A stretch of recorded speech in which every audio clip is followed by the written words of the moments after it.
মানবাধিকার, নাগরিক অধিকার, নাগরিক মর্যাদা নিশ্চিত দাবিতে সকলকে ঐক্যবদ্ধ হতে হবে, সকলকে এই দাবি উঠাতে হবে। পাহাড় হোক সমতল হোক, আমাদের একটি নতুন সংবিধান লাগবে, একটি নতুন বাংলাদেশ লাগবে, একটি নতুন খাগড়াছড়ি লাগবে। অন্তর্বর্তী সরকার গঠনের পরে আমি যখন দায়িত্বে ছিলাম, সরকার গঠনের খুব পরপরে দীঘিনালাতে আমি একবার এসেছিলাম। এই আগুন লাগার ঘটনা ঘটেছিল, এটাতে কিন্তু সব পক্ষই ক্ষতিগ্রস্ত হয়েছিল, যারা তো ক্ষতির শিকার হয়েছিল। এবং সেই আগুন লাগার ঘটনাকে কিন্তু কেন্দ্র করে আসলে পাহাড়কে অশান্ত করে আমাদের দেশে এবং দেশের বাইরে বিভিন্ন পক্ষ আসলে ফায়দা নিতে চায়। আমরা বলেছি কোনো আধিপত্যবাদী শক্তির জায়গা বাংলাদেশে হবে না। আধিপত্যবাদী কোনো শক্তিকে আমরা সুযোগ দিতে, বাংলাদেশ নিজেরা আমরা বাংলাদেশিরা সুযোগ দিব না। আপনার পরিচয় আমার পরিচয় বাংলাদেশি এবং নাগরিক, সেই বাংলাদেশি এবং নাগরিক পরিচয়ের ভিত্তিতে আমরা বাংলাদেশ রাষ্ট্রটাকে নতুন করে করতে চাই। নতুন বাংলাদেশ বিনির্মাণে আমরা খাগড়াছড়িবাসী অংশগ্রহণ করতে চাই। আমাদের পার্বত্য অঞ্চলে যেই সাম্প্রদায়িক সম্প্রীতি বিনষ্ট করার জন্য যে কারণগুলো আছে, আমরা সেগুলো আইডেন্টিফাই করতে চাই এবং আমাদের এখানকার সমস্যাগুলো সরকার পর্যন্ত দিতে চাই এবং আমরা অংশগ্রহণমূলক রাজনীতিতে অংশগ্রহণ করতে চাই।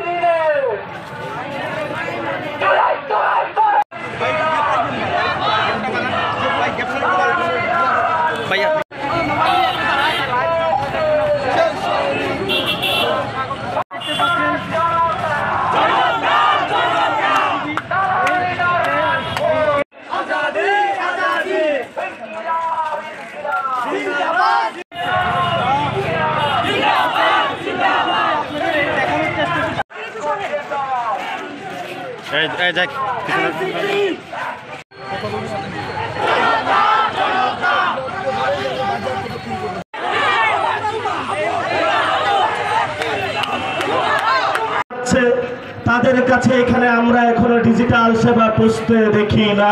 বড় হওয়া আপনাদেরই সন্তান। আমাদের রাজনীতি ছিল না, আমরা রাজপথ থেকে উঠে আসা যোদ্ধা করছি। বাংলাদেশের অন্যান্য রাজনৈতিক দল চিন্তা করে নতুন বাংলাদেশ বিনির্মাণের স্বপ্ন দেখি। নিজের বিবেকের কাছে প্রশ্ন রেখে তো ক্ষতির শিকার হয়েছিল এবং সেই আগুন লাগার ঘটনাকে কিন্তু মানবাধিকার, নাগরিক অধিকার, নাগরিক মর্যাদা নিশ্চিত দাবিতে সকলকে অনাকাঙ্ক্ষিত এবং হৃদয় বিদারক ঘটনায় যারা যে বিশ্বাস করে নতুন রাজনৈতিক বন্দোবস্ত, যেখানে থাকবে না চাঁদা।